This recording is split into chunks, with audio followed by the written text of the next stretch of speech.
Hello students, good afternoon. हमने electrode potential EMF निकाला था, डिस्कस कर चुके हैं हम कैसे ईएमएफ निकालते हैं, कैसे इलेक्ट्रोड पोटेंशियल निकालते हैं। लेकिन वो स्टैंडर्ड कंडीशन पर था। अब हमेशा स्टैंडर्ड कंडीशन हो कि तो नहीं हो सकता। तो यदि कंडीशन डिफरेंट हो उस स्थिति में इलेक्ट्रोड पोटेंशियल और ईएमएफ कैसे निकालें? When conditions are not a standard. Concentration का टेम्परेचर इफेक्ट देखें, the effect of electrolytic concentration temperature on electrode potential. Electrode potential के ऊपर कंसंट्रेशन और टेम्परेचर का इफेक्ट कह सकते हैं इफेक्ट ऑफ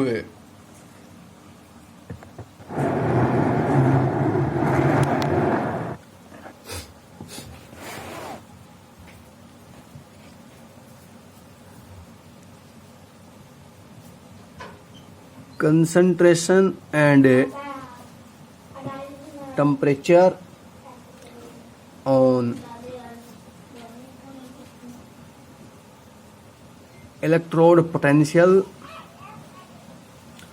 और EMF इलेक्ट्रोमोटिव फोर्स। क्या इफेक्ट है टेम्परेचर का? Electrode potential standard electrode potential है। अब इसमें मान लें हमने कोई इक्वेशन ले लें हम, तो मान लें एक अभिक्रिया देख लें, ये जैसे M प्लस एक्वस सॉल्यूशन में इलेक्ट्रॉन गेन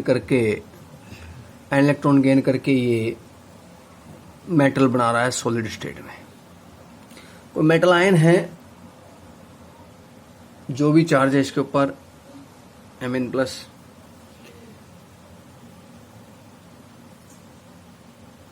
इस अभिक्रिया के लिए जो कंसंट्रेशन है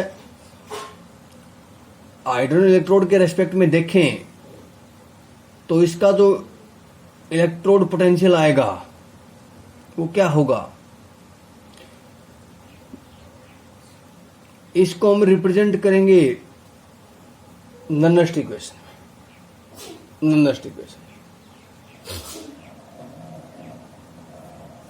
इस अभिक्रिया के लिए यही मान ले रिएक्शन है, तो इसमें जो है M प्लस से M बन रहा है equal to E naught. E naught क्या है यहां ध्यान दें, electrode potential at standard condition Mn plus से Mn का जो भी है M का माइनस RT NF ln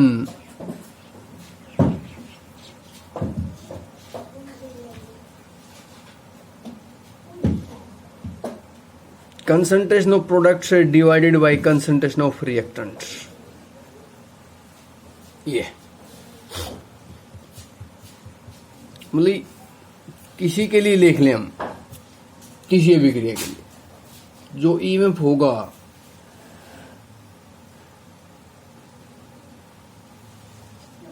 वो इस प्रकार होगा।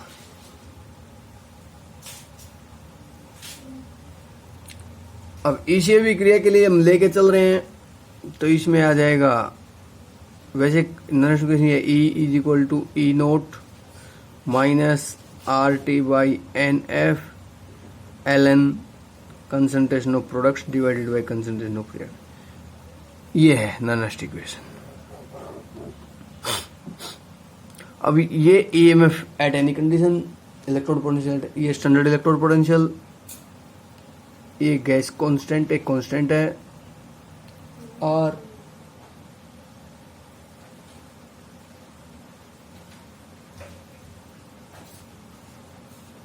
F फैराडे कांस्टेंट है जिसकी वैल्यू आपको पता ही है,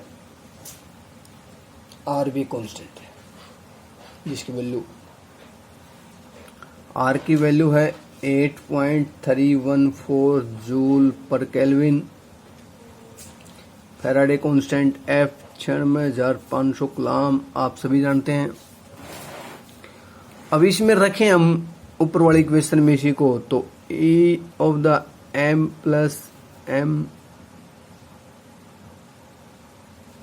E naught m plus m minus R T by N F L N.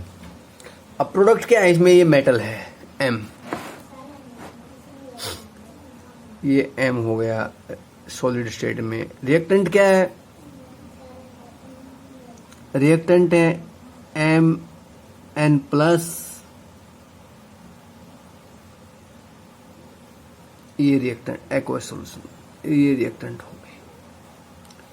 यहाँ एन एन जो है नंबर ऑफ इलेक्ट्रॉन लॉस्ट और गेन, जो इलेक्ट्रॉन यहाँ लूज हुए गेन किए, जितने लूज उतने गेन करेंगे।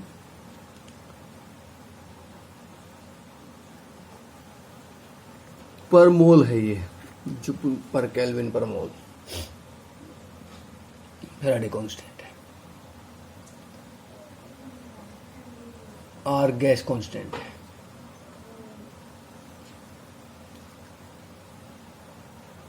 तो ये हो गया हमारा किसी का। अब ये मान ले सॉलिड स्टेट में है, प्योर सॉलिड और प्योर लिक्विड की कंसंट्रेशन यूनिट होती है 1 होती है, तो इसको 1 लें। m plus m is equal to E note,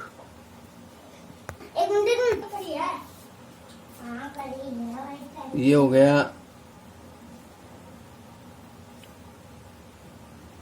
m plus से m का minus R T by N F L N 1 by molar concentration. जो भी कंसंट्रेशन गिवन होगी उसमें वो आएगी यहाँ स्क्वायर ब्रैकेट में, ये आ जाएगा M N by minus R T N F L N 1 by M. ये m कंसंट्रेशन है m प्लस एक्वस आयन में, जो भी कंसंट्रेशन। अब मान ले यहाँ कॉपर होता, ये मेटल रिडक्शन प्रोडक्ट कॉपर होता तो कॉपर आयन आ जाते हैं यहाँ नीचे। कॉपर आयन एक्वस सॉल्यूशन में 1 ऊपर मेटल आ जाती, और कुछ होता था और कुछ आ जाता। लेकिन इलेक्ट्रोड पर अभी ईएमएफ देखें, जब मान ले रिएक्शन इस प्रकार हो,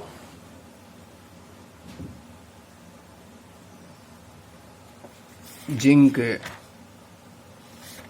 plus copper ion after reacting zinc ion plus copper solid state में,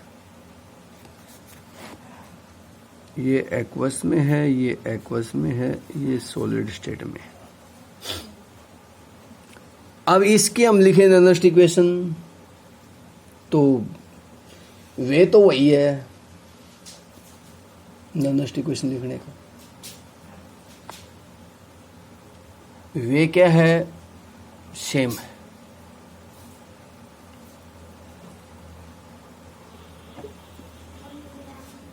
EMF at any condition is equal to standard electrode potential minus RT by NF Ln concentration of products divided by concentration of reactants हो गया।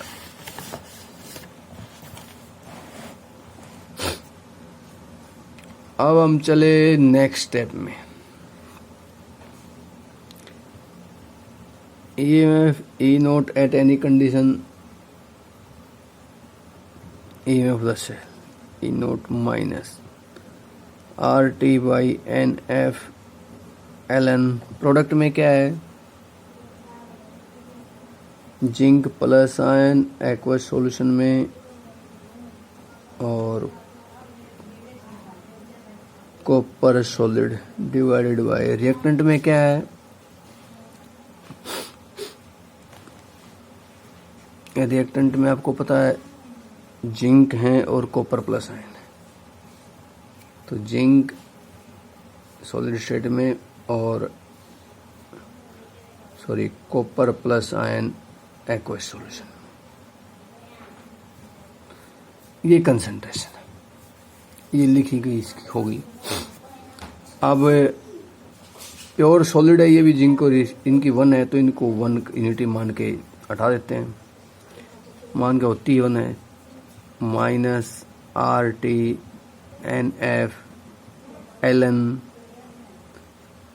अब ये 1 है तो 1 लिखो, चाहे मत लिखो। ZN एक्वस सॉल्यूशन में, और Y concentration of copper plus ion in aqueous solution. ये हो गई। ये तो सिंपल वे बताया जिसमें हम रिप्रेजेंट करते हैं।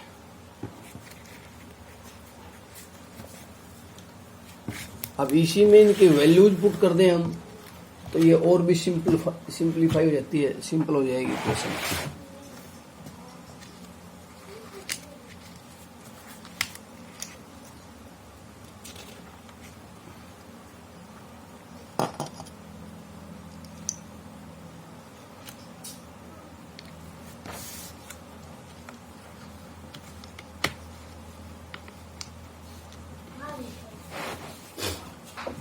अब हमारे पास इक्वेशन क्या आ गई थी, देखो हमारे पास इक्वेशन थी EMF at any condition is equal to E nought standard condition पे minus RT_NF_LN concentration of zinc plus ion divided by concentration of copper plus ion aqueous solution.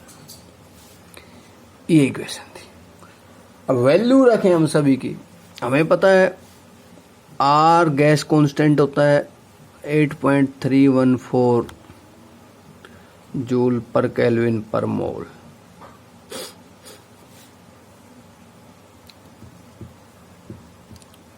ठीक है, ये ले लिया।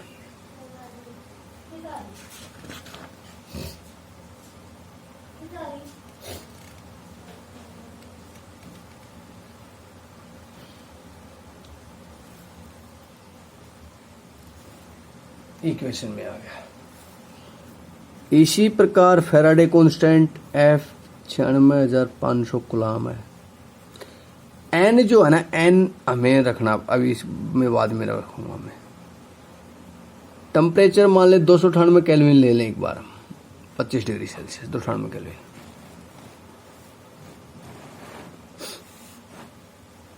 तो ये वैल्यू पुट कर दें यहाँ। Ln हमें पता होता है, NL नेचुरल लॉग है, ये क्या होता है 2.303 लॉग के बराबर होता है। तो इस सारी वैल्यू पुट करें तो E माइन equal to E naught minus R की वैल्यू 8.314 इंटू 298 बाई N, जो भी होगा N तो सब में अलग अलग होता है। N टू फैराडे कांस्टेंट 96,500 गुणा में Ln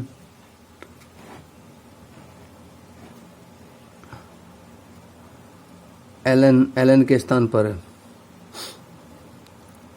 2.303 लॉग, बाकी है ही concentration of zinc plus ion aqueous solution में, और concentration of copper plus ion aqueous solution. अब इस सारे को सोल्व किया तो E इज इक्वल टू, देखो इसको पूरे को सोल्व गुणा भाग किया तो E नोट माइनस ये आ जाता है 0.059 by N log concentration of zinc plus ion divided by concentration of copper plus ion. ये हो गया, ये आ गई हमारे पास सिंपल। न्यूमेरिकल्स में हमें यही वैल्यू यूज करनी है, न्यूमेरिकल्स आते हैं इसके ऊपर। तो वैसे लिखनी तो इस तरह से लिख देंगे, और बाकी न्यूमेरिकल्स में ये यूज करना है। ये वैल्यू।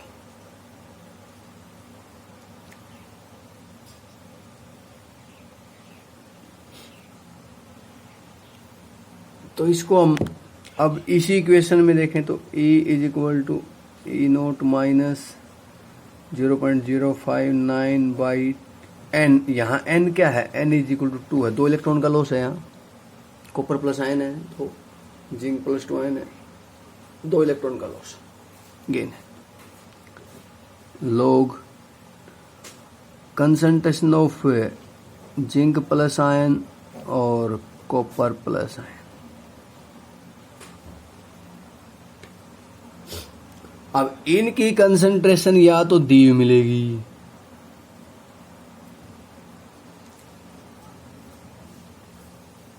यूनिटी होगी या दे रखी जो भी होगी, वो वैल्यू पुट करनी है आपको। ये वैल्यू पुट करने के बाद न्यूमेरिकल निकलेगा। तो कल इसके न्यूमेरिकल बताएंगे कैसे आएंगे। पहले इसको क्लियर कर लेना, कल न्यूमेरिकल करवाएंगे। आज के लिए इतना ही, धन्यवाद।